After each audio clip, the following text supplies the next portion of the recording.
ಗ್ಯಾರಂಟಿಗಳನ್ನ ಕೊಟ್ಟಿದ್ದಾರೆ. ಎಲ್ಲಾ ಗ್ಯಾರಂಟಿಗಳು ಎಲ್ರಿಗೂ ಅವಶ್ಯಕತೆ ಇರಲಿಲ್ಲ. ಇವ್ರು ಇನ್ನೂ ಬುದ್ಧಿವಂತರಾಗಿದ್ರೆ ಇರೋ ಟಿಕೆಟ್ ಅಲ್ಲಿ ಒಂದ್ 10 ರೂಪಾಯಿ ರೈಸ್ ಮಾಡಿದ್ರು ಎಲ್ಲರಿಗೂ ಸರಿ ಹೋಗ್ತಿತ್ತು. ತಿಂಗಳಿಗೆ 2,000 ಕೊಡ್ತಿದೀವಿ ಅಂತಲ್ವಾ, ಅದು ಯಾರಿಗೂ 2,000 ಬರ್ತಾ ಇಲ್ಲ. ಫಸ್ಟ್ ನೋಡಿದಾಗ ಪ್ರದೀಪ್ ಈಶ್ವರ್ ಅಂತವ್ರನ್ನ ಓಕೆ ಒಳ್ಳೆಯವರು ಅನಿಸ್ತು. ಇವಾಗ ಅದನ್ನೆಲ್ಲ ನೋಡ್ತಾ ಬರ್ತಾರೆ, ಇಂಥವರೆಲ್ಲ ನಮ್ಗೆ ರಾಜಕೀಯಕ್ಕೆ ಬೇಕಾ? ಸ್ವತಂತ್ರ ಸಿಕ್ಕಿರೋ ಈ ಗಾಂಧಿನೇ ಬಿಡ್ತಾ ಇಲ್ಲ, ಸಂವಿಧಾನ ಬರ್ದಿರೋ ಅಂಬೇಡ್ಕರ್ನೇ ಬಿಡ್ತಾ ಇಲ್ಲ, ಇನ್ ಯಾರನ್ನ ಬಿಡ್ತಾರೆ ಹೇಳಿ? ಕರ್ನಾಟಕದಿಂದ ಅತಿ ಹೆಚ್ಚು ಎಂಪಿಗಳು ಹೋಗಿದ್ದಾರೆ, ಅವ್ರು ಯಾರು ಹಣವನ್ನ ತಂದು ಕೊಡ್ತಾ ಇಲ್ಲ.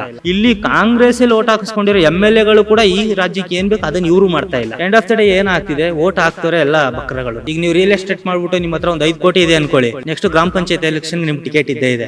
ಯುವಕ ಶಕ್ತಿ ರಾಜಕೀಯಕ್ಕೆ ಬರ್ತಾ ಇಲ್ಲ ಅಂತ ಹೇಳ್ತಾ ಇರೋರು ರಾಜಕಾರಣಿಗಳೇ. ಬರ್ಬೇಕಾಗಿರೋ ವ್ಯಕ್ತಿಯನ್ನ ತುಳಿದು ತನ್ನ ಕುಟುಂಬದವ್ರು ಮಾತ್ರ ಬರ್ಬೇಕು ಅಂತ ಮಾತಾಡ್ತಾ ಇರೋರು ರಾಜಕಾರಣಿಗಳೇ, ಅವರೇ ಡೋಂಗಿಗಳು. ನಾನ್ CM ಆಗ್ಬೇಕು ಅನ್ಕೊಂಡ್ ಪೈಪೋಟಿ ಮಾಡ್ತಿರೋರ್ನೇನೆ ಈಗ ಬ್ಲೂ ಫಿಲ್ಮ್ ವಿಡಿಯೋಗಳು ಇದಾವೆ ಅನ್ಕೊಂಡು ಎದುರಿಸ್ಕೊಂಡು ಅವ್ರ ಬಾಯಿನೇ ಮುಚ್ಚಿದ್ದಾರೆ. ನನ್ನ ಪ್ರಕಾರ ಈಗಿನ ವಿದ್ಯಮಾನಗಳನ್ನ ನೋಡ್ತಾ ಹೋಗ್ತಾ ಇದ್ರೆ ವ್ಯಾಲೆಟ್ ಬಾಕ್ಸ್ ಬೆಸ್ಟ್ ಅಂತ ಅನ್ಸುತ್ತೆ. ಯಾಕೆಂದರೆ 20 ವರ್ಷದ ಹಿಂದೆ ನಮ್ಗೆ ಇನ್ನೂ ಓಟ್ ಇರಲಿಲ್ಲ. ಆ ಟೈಮಲ್ಲಿ ವ್ಯಾಲೆಟ್ ಬಾಕ್ಸ್ಗಳೇ ಇದ್ದಿದ್ದು. ಅವತ್ತಿನ ದಿನದ ಲೆಕ್ಕಾಚಾರಗಳನ್ನ ನೋಡಿದ್ರೆ ನಾವು ಕರ್ನಾಟಕದಲ್ಲಿ ಅಥವಾ ನಮ್ಮ ರಾಷ್ಟ್ರ ರಾಜಕೀಯ ಅಂತ ಬಂದಾಗ ಆಲ್ಮೋಸ್ಟ್ ಕರ್ನಾಟಕದಲ್ಲಿ ಏನಾಗ್ತಿತ್ತು ಅಂದರೆ MP ಎಲೆಕ್ಷನ್ ಅಂತ ಬಂದಾಗ ಯಾವಾಗಲೂ 10, 12ರಿಂದ 14 MPಗಳು ನಮ್ಮ ಕರ್ನಾಟಕದಿಂದ ಯಾವಾಗಲೂ ಹೋಗ್ತಾ ಇದ್ದಾರೆ. ಪ್ರತಿ ಎಲೆಕ್ಷನಲ್ಲೂ MP ಎಲೆಕ್ಷನಲ್ಲಿ ಸೆಲೆಕ್ಷನ್ ಆಗ್ತಾನೆ ಇದ್ದಾರೆ. ಬಟ್ MLA ಎಲೆಕ್ಷನ್ ಅಂತ ಬಂದಾಗ, ಕರ್ನಾಟಕದ ರಾಜಕೀಯ ಅಂತ ಬಂದಾಗ ಇಲ್ಲಿ ಯಾವತ್ತೂ ಡಾಮಿನೆಂಟ್ ಆಗಿ ಆಲ್ಮೋಸ್ಟ್ ಕಾಂಗ್ರೆಸ್ ಸರ್ಕಾರನೇ ಬರ್ತಾ ಇರೋದು ಪ್ರತಿ ಸಲ. ಸೊ ಇವಾಗ ಏನಾಗ್ತಿದೆ ಅಂದರೆ, ಅಟ್ಲೀಸ್ಟ್ ಈಗ ಬೇರೆ ರಾಜ್ಯಗಳನ್ನ ಕಂಪೇರ್ ಮಾಡಿದ್ರೆ ಕರ್ನಾಟಕದಲ್ಲಿ ಮುಂದೆ ಹಿಂದೆಯಿಂದನೂ ಕೂಡ ಕಾಂಗ್ರೆಸ್ ಸರ್ಕಾರನೇ ಬರ್ತಾ ಇರೋದು. ಸೊ ಇದನ್ನೆಲ್ಲ ಲೆಕ್ಕಾಚಾರ ಮಾಡಿ ಹೇಳೋದಾದರೆ ವ್ಯಾಲೆಟ್ ಬಾಕ್ಸ್ ಏನಕ್ಕೆ ಬೆಸ್ಟ್ ಅಂತ ನಾವು ಹೇಳ್ತಿದ್ದೀವಿ. ಈಗ ಗೊಂದಲಗಳ ಸೃಷ್ಟಿ ಆಗ್ತಾ ಇದೆ. ಏಕೆಂದರೆ ದಿಢೀರ್ನ ಯಾವ ರಾಜ್ಯದಲ್ಲಿ ಅಥವಾ ಯಾವ ಕ್ಷೇತ್ರದಲ್ಲಿ ಇಲ್ಲಿ ಕಾಂಗ್ರೆಸ್ ಬರುತ್ತೆ 100% ಅಂತ ಅಂದ್ಕೊಂಡಿದ್ದಾರೆ, ಅಲ್ಲಿ ಆಲ್ಮೋಸ್ಟ್ BJP ಓಟ್ಗಳು ಜಾಸ್ತಿ ಹೋಗ್ತಿದೆ. ಆಮೇಲೆ ಎಲ್ಲಿ BJP ಓಟ್ಗಳು ಬೀಳಲ್ಲ, ಇಲ್ಲಿ ಕಾಂಗ್ರೆಸ್ಸೇ ಗೆಲ್ಲುತ್ತೆ ಅಂದ್ಕೊಂಡಿದ್ದಾರೋ ಅಲ್ಲೆಲ್ಲ BJP ಓಟ್ಗಳೇ ಬರ್ತಾ ಇದೆ. ಸೊ ಇದನ್ನೆಲ್ಲ ಲೆಕ್ಕ ಹಾಕಿದ್ರೆ ವ್ಯಾಲೆಟ್ ಬಾಕ್ಸನ್ನು ತುಂಬ ಇಂಪಾರ್ಟೆಂಟ್ ಆಗುತ್ತೆ. ಏಕೆಂದರೆ ಈಗ ಎಲ್ಲರಿಗೂ ಒಂದು ಡೌಟ್ ಏನಿದೆ ಅಂದರೆ, ಈಗ ಆಲ್ಮೋಸ್ಟ್ ನಿಮಗೂ ಇರ್ಬೋದು, ಎಲ್ರಿಗೂ ಅದೇ ಡೌಟ್ ಬರುತ್ತೆ. ಸತತವಾಗಿ 15 ವರ್ಷದಿಂದ ಸೆಂಟ್ರಲಲ್ಲಿ BJPನೇ ಬರ್ತಾ ಇದೆ. ಇವಾಗೇನೋ ಸಮ್ಮಿಶ್ರ ಮಾಡ್ಕೊಂಡಿದ್ದಾರೆ ಅವರೆಲ್ಲ ಒಂದು ಟೀಮ್ ಕಟ್ಕೊಂಡು. ಸೊ ಅದನ್ನೆಲ್ಲ ನೋಡ್ತಾ ಇದ್ದರೆ ನಮ್ಗೆ ಏನು ಅನಿಸುತ್ತೆ ಅಂದರೆ, ಎಲ್ಲೋ ಒಂದು ಕಡೆ ಓಟ್ಗಳು ಹೋಗ್ತಾ ಇರ್ಬೋದು ಅನ್ನೋದು ಡೌಟು. ಹೋಗ್ತಿದೆ ಅಂತ ಕನ್ಫರ್ಮಾಗಿ ಯಾರೂ ಹೇಳೋಕ್ಕಾಗ್ತಾ ಇಲ್ಲ. ಮೋಸ ಏನಾದರೂ ಆಗ್ತಿದೆಯಾ, ಓಟ್ಗಳು ಕಳ್ತನ ಆಗ್ತಾ ಇದೆಯಾ ಅಂತಂದು. ಈಗ ಎಣಿಕೆ ಅಂತ ಬಂದಾಗ ಒಂದು ವಾರ ಲೇಟ್ ಆಗ್ಬೋದು, ಬಟ್ ಜನಗಳಿಗೆ ಏನಾಗುತ್ತೆ ಅಂದರೆ ಈ ಸೊಸೈಟಿನಲ್ಲಿ ಒಂದು ಕನ್ಫರ್ಮೇಷನ್ ಸಿಕ್ಬಿಡ್ತದೆ, ವ್ಯಾಲೆಟ್ ಬಾಕ್ಸಿಂದ ಆಗ್ತಿದೆಯೋ ಸಮಸ್ಯೆ ಅಥವಾ ನಿಜವಾಗ್ಲೂ ಇದು ಮಿಷಿನಿಂದ ಓಟ್ ಹಾಕಿ ಕಳ್ತನ ಏನಾದರೂ ಆಗ್ತಿದೆಯಾ ಅನ್ನೋದು ಒಂದು ಡೌಟ್ ಎಲ್ರಿಗೂ ಇದೆಯಲ್ಲ, ಅದೊಂದು ಕ್ಲಾರಿಟಿ ಸಿಗುತ್ತೆ. ಸೊ ಆ ಕಾರಣಕ್ಕೆ ನನಗೇನು ಅನಿಸುತ್ತೆ ಅಂದರೆ ವ್ಯಾಲೆಟ್ ಬಾಕ್ಸ್ ತುಂಬ ಇಂಪಾರ್ಟೆಂಟು. ಮಿಷಿನ್ ಬೇಡ ಅಂತ ನಾನು ಹೇಳ್ತಾ ಇದ್ದೀನಿ. ಯಾಕೆಂದರೆ ಈಗ all over Karnataka MLA election ಬಂದಾಗ ಅಥವಾ ಬೇರೆ ಎಲೆಕ್ಷನ್ಗಳು ಬಂದಾಗ ನಾವು ವ್ಯಾಲೆಟ್ ಬಾಕ್ಸನ್ನು ಇಟ್ಟು ಮತ್ತೆ ನಾವು ಅದನ್ನು ತಿಳ್ಕೊಳ್ತೀವಿ ಅನ್ನೋದಕ್ಕೆ, ಅಂದರೆ ಕನ್ಫರ್ಮ್ ಮಾಡ್ಕೊಳ್ತೀವಿ ಅನ್ನೋದಕ್ಕಿಂತ, ಈಗ GB ಎಲೆಕ್ಷನ್ ಏನಿದೆ ಇದೊಂದು ಚಿಕ್ಕ ಎಲೆಕ್ಷನ್ ಅಂದ್ಕೊಳ್ಳೋಣ, ಇದೊಂದು ಸಿಟಿ ಎಲೆಕ್ಷನ್ ಬೆಂಗಳೂರದು. ಸೊ ಈ ಎಲೆಕ್ಷನಲ್ಲಿ ವ್ಯಾಲೆಟ್ ಬಾಕ್ಸಿಂದ ಎಷ್ಟು ಓಟ್ಗಳು ಬರ್ತಿದೆ ಅನ್ನೋದು ಗೊತ್ತಾಗುತ್ತೆ. ಈ ಹಿಂದೆ ಏನಾಗುತ್ತೆ, ಮಿಷಿನಲ್ಲಿ ಏನೇನು ಓಟ್ಗಳು ಬರ್ತಿತ್ತು ಆ ಓಟಿಗೂ ಈ ಓಟಿಗೂ ಡಿಫ್ರೆಂಟ್ ಮಾಡಿದಾಗ ನಿಜವಾದ ರಿಸಲ್ಟ್ ಏನು ಅನ್ನೋದನ್ನ ಈ ಒಂದು ಎಲೆಕ್ಷನಲ್ಲಿ ತಿಳ್ಕೊಬೋದು. ಇದರಲ್ಲಿ ಕನ್ಫರ್ಮ್ ಆದಾಗ ನೆಕ್ಸ್ಟ್ ಕರ್ನಾಟಕ ಎಲೆಕ್ಷನ್ ಇರ್ಬೋದು ಅಥವಾ ಸೆಂಟ್ರಲ್ ಎಲೆಕ್ಷನ್ ಏನಿದೆ ಅದಕ್ಕೆ ವ್ಯಾಲೆಟ್ ಬಾಕ್ಸ್ ಬೇಕಾ ಬೇಡವಾ ಅನ್ನೋದನ್ನ ದೊಡ್ಡ ಮಟ್ಟದಲ್ಲಿ ಅವರು ಯೋಚನೆ ಮಾಡ್ತಾರೆ. ಇನ್ನೇನು 2 ವರ್ಷದಲ್ಲಿ ಮತ್ತೆ ಎಲೆಕ್ಷನ್ ಪ್ರಾರಂಭ ಆಗ್ತಾ ಇದೆ. ಯಾವ ಪಕ್ಷ ಬಂದ್ರೆ ಉತ್ತಮ, ನಮ್ಮ ರಾಜ್ಯ ಸುಧಾರಿಸುತ್ತೆ? ಸರ್, ಇಂಥ ಪಕ್ಷ ಅಂತ ಹೇಳಕ್ ಆಗ್ತಾ ಇಲ್ಲ. ಕಾಂಗ್ರೆಸ್ ಸರ್ಕಾರ ಬಂದಾಗ್ಲಿಂದ ಈ ಬೆಲೆಗಳು ಏರಿಕೆ ಆಗ್ತಾ ಇರ್ತದೆ. ಹೌದು, ಒಂದು ಕೈಲಿ ಕೊಟ್ಟು ಒಂದು ಕೈಲಿ ಕಿತ್ಕೊಳ್ತಾ ಇರ್ತಕ್ಕಂಥದ್ದು ಇವೆಲ್ಲ ನಡೀತಾ ಇದೆ. ಹೌದು. ಹಾಗಾಗಿ ಮುಂದೆ ಜನ ಚೇಂಜ್ ಕೇಳ್ತಿದ್ದಾರೆ. ಬೇರೆ ಪಕ್ಷ ಬರಬಹುದಾ, ಇವಾಗ ಕಾಂಗ್ರೆಸ್ ಸರ್ಕಾರನೇ ಬರುತ್ತಾ? ನಿಮ್ ಪ್ರಕಾರ ಯಾವ ಪಕ್ಷ ಬರಬೇಕು? ಸರ್, ನನ್ನ ಪ್ರಕಾರ ಈ ಕಾಂಗ್ರೆಸ್ ಸರ್ಕಾರ BJP ಯಾವ್ದು ಬರುತ್ತೆ ಅನ್ನೋದು ಇಂಪಾರ್ಟೆಂಟ್ ಆಗಲ್ಲ. ಯಾಕೆಂದರೆ ಈಗ ನೋಡಿ, ಈಗ ಏನು ಗ್ಯಾರಂಟಿಗಳನ್ನ ಕೊಟ್ಟಿದ್ದಾರೆ, ಎಲ್ಲ ಗ್ಯಾರಂಟಿಗಳು ಎಲ್ರಿಗೂ ಅವಶ್ಯಕತೆ ಇರಲಿಲ್ಲ. ಈ ಎಕ್ಸಾಂಪಲ್ಲು, ಈಗ ಬರೀ ಲೇಡೀಸ್ಗೆ ಫ್ರೀ ಬಸ್ಸು ಅನ್ನೋದಕ್ಕಿಂತ ಅಟ್ಲೀಸ್ಟ್ ಒಂದು 60 ಇಯರ್ಸ್ ಆದವ್ರಿಗೆಲ್ಲ ಫ್ರೀ, ಲೇಡೀಸ್ ಆಗಲಿ ಜೆಂಟ್ಸ್ ಆಗಲಿ ಫ್ರೀ ಕೊಟ್ಬಿಡ್ಬೋದಿತ್ತು. ಅಥವಾ ಇವ್ರು ಇನ್ನೂ ಬುದ್ಧಿವಂತರಾಗಿದ್ದರೆ ಇರೋ ಟಿಕೆಟಲ್ಲಿ ಒಂದು 10 ರೂಪಾಯಿ ರೈಸ್ ಮಾಡಿದ್ರು ಎಲ್ಲರಿಗೂ ಸರಿ ಹೋಗ್ತಿತ್ತು. ಇಲ್ಲಾಂದರೆ ಏನು ರೇಟ್ ಇತ್ತು ಅದರಲ್ಲಿ ಒಂದು 10 ರೂಪಾಯಿ ಕಡಿಮೆ ಮಾಡಿದ್ರು ಕೂಡ ನಮ್ಮ ರಾಜ್ಯಕ್ಕೆ ಏನು ಬೊಕ್ಕಸ ತುಂಬಬೇಕಿತ್ತು ಅದು ತುಂಬ್ತಾ ಇತ್ತು. ಇದು ಫ್ರೀ ಕೊಟ್ಟು ಅದೊಂದು ತಪ್ಪು ಮಾಡಿದ್ರು, ಅದು ಎಲ್ರಿಗೂ ಉಪಯೋಗ ಆಗ್ತಾ ಇಲ್ಲ. ಆಮೇಲೆ ಇನ್ನೊಂದು ಏನಂದರೆ, ತಿಂಗಳಿಗೆ 2,000 ಕೊಡ್ತಿದ್ದೀವಿ ಅಂತಲ್ವಾ, ಅದು ಯಾರಿಗೂ 2,000 ಬರ್ತಾ ಇಲ್ಲ. ಆಲ್ಮೋಸ್ಟ್ 2,000 ಏನಕ್ಕೆ ಬರ್ತಿಲ್ಲ ಅಂದರೆ, ಈಗ ಲಾಸ್ಟ್ ಒಂದು 1 ಮಂತಲ್ಲಿ ಯಾವುದೋ ಒಂದು ಇಲ್ಲಿ ಸಿಟಿ ಒಳಗಡೆ ರೌಂಡ್ಸ್ ಆಗ್ತಾಯಿದ್ರು DCM ಅವರು. ಅವಾಗ ಯಾರೋ ಒಬ್ರು ಲೇಡೀಸು ನನಗೆ ಆಗಸ್ಟಿಂದ ಏನೋ ದುಡ್ಡು ಬಂದಿಲ್ಲ ಅಂತ ಹೇಳ್ತಾರೆ, ಏಪ್ರಿಲಿಂದ ದುಡ್ಡು ಬಂದಿಲ್ಲ ಅಂತಾರೆ. ಅದೇ ಅವ್ರಿಗೆ ಚೆಕ್ ಮಾಡಿದ್ರೆ ಸೆಪ್ಟೆಂಬರಲ್ಲಿ ದುಡ್ಡು ಬಂದಿರುತ್ತೆ. ಅಲ್ಲಿ ಏನು ಮಾಡ್ತಾರೆ, ಸೆಪ್ಟೆಂಬರಲ್ಲಿ ಬಂದಿದೆಯಲ್ಲ ನೋಡಿ ಅಂತ ತೋರಿಸ್ತಾರೆ ಹೊರತು ಈ ಹಿಂದೆ 3-4 ತಿಂಗಳದ್ದು ಬಂದಿರಲ್ವಲ್ಲ. ಅದನ್ನು ಯಾರನ್ನು ಕೇಳಬೇಕು? ಅಂದರೆ ಆ ದುಡ್ಡು ಬೇಕೇ ಬೇಕು ಅನ್ನೋದು ಯಾರಿಗೂ ಅವಶ್ಯಕತೆ ಇರಲಿಲ್ಲ. ಈಗ ಒಂದನ್ನು ಕೊಟ್ಟು, ಈಗ ನೋಡಿ ಈ ಕಾರ್ಪೊರೇಟ್ ಕಂಪ್ನಿಗಳಲ್ಲಿ, ಈಗ ಗೌರ್ಮೆಂಟ್ ಕಂಪ್ನಿಗಳಲ್ಲಿ ಅಥವಾ ಗೌರ್ಮೆಂಟ್ ಆಫೀಸಲ್ಲಿ ಸ್ಯಾಲ್ರಿ ಎಲ್ಲರೂ ರೈಸ್ ಆಗ್ತಾಯಿದೆ, ಆಟೋಮೆಟಿಕ್ ರೈಸ್ ಆಗ್ತಿದೆ. ಈಗ ಕಾರ್ಪೊರೇಟ್ ಕಂಪ್ನಿಲಿ ಕೆಲಸ ಮಾಡ್ತಿರೋರಿಗೆ ಇವತ್ತು 16,000 ಇರೋನ್ಗೆ 16 ಇರ್ತದೆ. ನೆಕ್ಸ್ಟು ಮಾರ್ಚ್ ಏಪ್ರಿಲ್ ಏನಾರು ಬಂದರೆ ಅವನು ಸ್ಯಾಲ್ರಿ ಹೈಕ್ ಮಾಡ್ತಾನೆ ಅನ್ನೋ ಒಂದು ಕೇಳ್ಬೋದೇನೋ ಅನ್ನೋಕ್ಕೆ ಏನು ಮಾಡ್ತಾರೆ, ಅವನನ್ನು ಕೆಲಸದಿಂದನೇ ತೆಗಿಯೋದು. ಅಥವಾ ಮಂತ್ಲಿ ಸ್ಯಾಲ್ರಿ ಕೊಡೋ ಟೈಮಲ್ಲಿ ಏನು ಮಾಡ್ತಾರೆ, ಆ ಮಿಸ್ಟೇಕ್ ಹೋಗ್ತಿದೆ, ಇದು ಮಿಸ್ಟೇಕ್ ಹೋಗ್ತಿದೆ, ಟಾರ್ಗೆಟ್ ರೀಚ್ ಆಗ್ತಿಲ್ಲ ಅಂತ ಈಗಲಿಂದನೇ ಸ್ಟಾರ್ಟ್ ಮಾಡ್ಕೊಳ್ತಾರೆ. ಏನಕ್ಕೆ ಮಾಡ್ಕೊಳ್ತಾರೆ ಅಂದರೆ, ನಮ್ಮ ಸ್ಯಾಲ್ರಿ ಹೈಕ್ ಮಾಡಿ ಅಂತ ಕೇಳದೇ ಇರಲಿ ಅನ್ನೋ ಒಂದು ಕಾರಣಕ್ಕೆ ಕಂಪ್ನಿಯಲ್ಲಿ ಏನು ಮಾಡ್ತಾರೆ, ಸೀನಿಯರ್ಗಳು ಇದೊಂದು ಸ್ಟಾರ್ಟ್ ಮಾಡ್ಕೊಂಡಿದ್ದಾರೆ ಇವಾಗ. ಸೊ ಇದನ್ನೆಲ್ಲ ನೋಡ್ತಾ ಇದ್ದರೆ ಸ್ಯಾಲ್ರಿ ಕಡಿಮೆನೇ ಇದೆ, ಬಟ್ ಬೆಲೆ ಏರಿಕೆ ಜಾಸ್ತಿ ಆಗ್ತಾ ಇದೆ. ಸೊ ಇದರಿಂದ ಏನಾಗ್ತಿದೆ, ಈಗ ಸರ್ಕಾರ ಯಾವ್ದು ಬರುತ್ತೆ ಅನ್ನೋದಕ್ಕಿಂತ ಯಾವ ಸರ್ಕಾರ ಬಂದರೆ ಉತ್ತಮ ಅನ್ನೋದು ಇಂಪಾರ್ಟೆಂಟ್. ಈಗ ನೋಡಿ, ಈಗ ಸೆಂಟ್ರಲ್ BJP ಅಂತ ಬಂದರೆ ನಮ್ಗೇನು ಗೊಂದಲ ಆಗ್ತಿದೆ, ಹಿಂದೂ ಮುಸ್ಲಿಮ್ 2 ವಾದಗಳು ಮಾತ್ರ ನಡೀತದೆ ಹೊರತು ಬೇರೆ ಅಲ್ಲಿ ಏನೂ ಕೆಲಸ ಆಗ್ತಾಯಿಲ್ಲ. ಆಮೇಲೆ ಕರ್ನಾಟಕದಿಂದ ಅತಿ ಹೆಚ್ಚು ತೆರಿಗೆ ಹೋಗ್ತಾ ಇರೋದು ಇದಕ್ಕೆ ಸೆಂಟ್ರಲ್ಗೆ ನಮ್ಮ ಕರ್ನಾಟಕದಿಂದನೇ. ಅದರಲ್ಲಿ ನಮ್ಗೆ 20% ತೆರಿಗೆ ಹಣವನ್ನು ನಮ್ಮ ಕರ್ನಾಟಕಕ್ಕೆ ರಿಟರ್ನ್ ಕೊಟ್ಟರೆ ನಮ್ಮಲ್ಲಿರೋ ಸಮಸ್ಯೆಗಳೆಲ್ಲ ಬಗೆಹರಿದ್ಬಿಡುತ್ತೆ. ಸೊ ಅದನ್ನು ಇಲ್ಲಿ ಏನಾಗ್ತಿದೆ ನೋಡಿ, ನಮ್ಮ ಕರ್ನಾಟಕದಿಂದ ಅತಿ ಹೆಚ್ಚು MP ಗಳು ಹೋಗಿದ್ದಾರೆ, ಅವ್ರು ಯಾರೂ ಹಣವನ್ನು ತಂದು ಕೊಡ್ತಾ ಇಲ್ಲ. ಅಂದರೆ ಇಲ್ಲಿ ನಾವು BJP MP ಗಳು, ಈಗ ನಾನು ಕಾಂಗ್ರೆಸ್ ಕೊಟ್ಟು ಹಾಕಿದ್ದೀನಿ, ಅವ್ನು JDSಗೆ ಹಾಕಿದ್ದಾನೆ, BJPಗೆ ಹಾಕಿದ್ದಾನೆ ಅನ್ನೋದು ಇಂಪಾರ್ಟೆಂಟ್. ಕರ್ನಾಟಕದಿಂದ ಎಷ್ಟು MP ಗಳು ಹೋಗಿದ್ದಾರೆ, ಅವ್ರು ಹೋಗಿ ಏನು ಹಣವನ್ನು ತರ್ತಿದ್ದಾರೆ, ತೆರಿಗೆ ಹಣವನ್ನು ಅನ್ನೋದು ಇಂಪಾರ್ಟೆಂಟ್ ಆಗ್ತಿದೆ. ಸೊ ಆ ಕೆಲಸವನ್ನು ಇಲ್ಲಿ BJPಗೆ ಓಟ್ ತಗೊಂಡಿರುವಂತಹ MP ಗಳು ಆ ಕೆಲಸ ಅಲ್ಲಿ ಮಾಡ್ತಾ ಇಲ್ಲ. ಇಲ್ಲಿ ಕಾಂಗ್ರೆಸ್ಸಲ್ಲಿ ಓಟ್ ಹಾಕಿಸ್ಕೊಂಡಿರೋ MLA ಗಳು ಕೂಡ ಈ ರಾಜ್ಯಕ್ಕೆ ಏನು ಬೇಕು ಅದನ್ನು ಇವರು ಮಾಡ್ತಾ ಇಲ್ಲ. ಎಂಡ್ ಆಫ್ ದ ಡೇ ಏನಾಗ್ತಿದೆ, ಓಟ್ ಹಾಕ್ತಾರೆ ಎಲ್ಲ ಬಕ್ರಗಳು ನಾವು.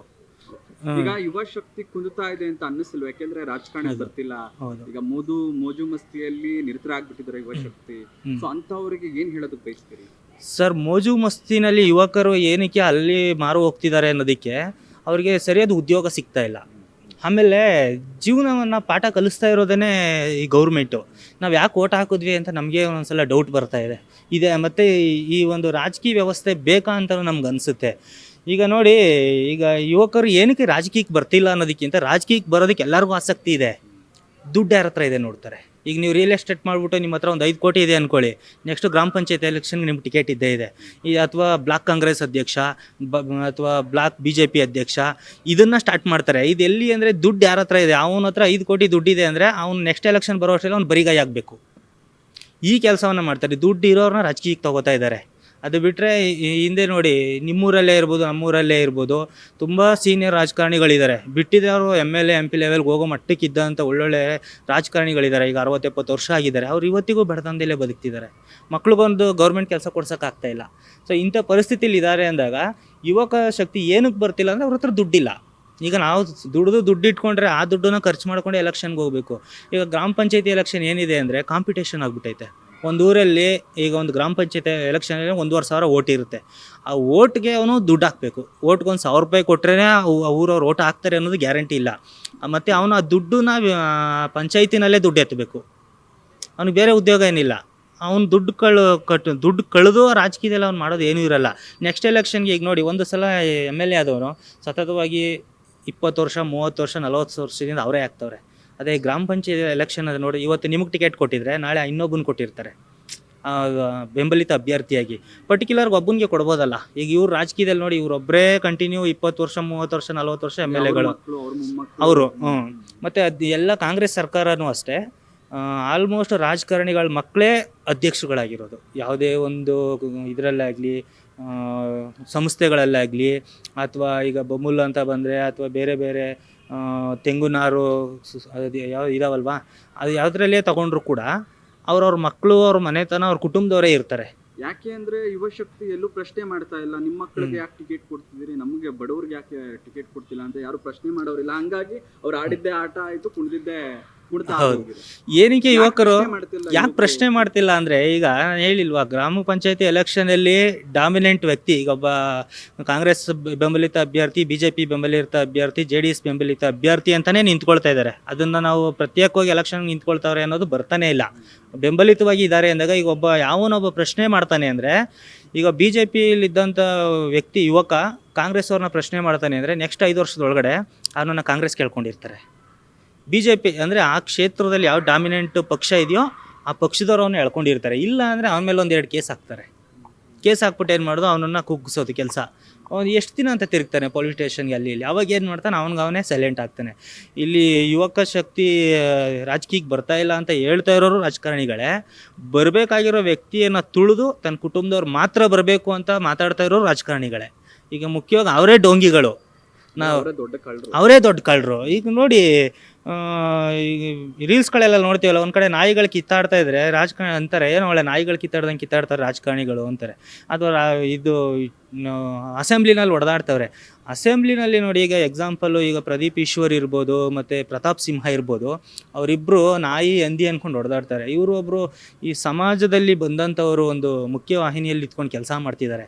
ಸೊ ಇಂಥ ರಾಜಕಾರಣಿಗಳು ನಮ್ಮ ರಾಜ್ಯಕ್ಕೆ ಅವಶ್ಯಕತೆ ಇಲ್ಲ. ಏನೋ ಅಲ್ಲಿ ಒಂದು ಜಾತಿ ಬೆಂಬಲದಲ್ಲಿ, ಹಣ ಬೆಂಬಲದಲ್ಲಿ ಗೆದ್ದುಬಿಟ್ಟಿರ್ತಾರೆ. ಸೊ ಇದನ್ನ ಇಟ್ಕೊಂಡು ಇವರು ಇಂಥವರೆಲ್ಲ ನಾವು ರಾಜಕೀಯದಲ್ಲಿ ನಾವು ಆ್ಯಕ್ಚುಲಿ ಫಸ್ಟ್ ನೋಡಿದಾಗ ಪ್ರದೀಪ್ ಈಶ್ವರ್ ಅಂತವ್ರನ್ನ ಓಕೆ ಒಳ್ಳೆಯವರು ಅನ್ನಿಸ್ತು.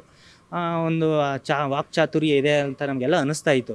ಬಟ್ ಇವಾಗ ಅದನ್ನೆಲ್ಲ ನೋಡ್ತಾ ಬರ್ತಾಯಿದ್ರೆ ಇಂಥವರೆಲ್ಲ ನಮಗೆ ರಾಜಕೀಯಕ್ಕೆ ಬೇಕಾ ಅಂತ ಅನ್ನಿಸ್ತದೆ. ಯಾಕೆಂದರೆ ಒಬ್ಬ ವ್ಯಕ್ತಿ ಏನೋ ಒಂದು, ಈಗ ಆಡಳಿತ ಪಕ್ಷ ಮತ್ತು ಪ್ರತಿಪಕ್ಷಗಳಿರೋದು ಇವಾಗ ಜನಗಳು ಮರ್ತೇ ಬಿಟ್ಟಿದ್ದಾರೆ. ಆಡಳಿತ ಪಕ್ಷ ಯಾವುದು, ಪ್ರತಿಪಕ್ಷ. ಈಗ ಪ್ರತಿಪಕ್ಷ ಅನ್ನೋದು ಹೋಗ್ಬಿಟ್ಟೈತೆ, ವಿರೋಧ ಪಕ್ಷ.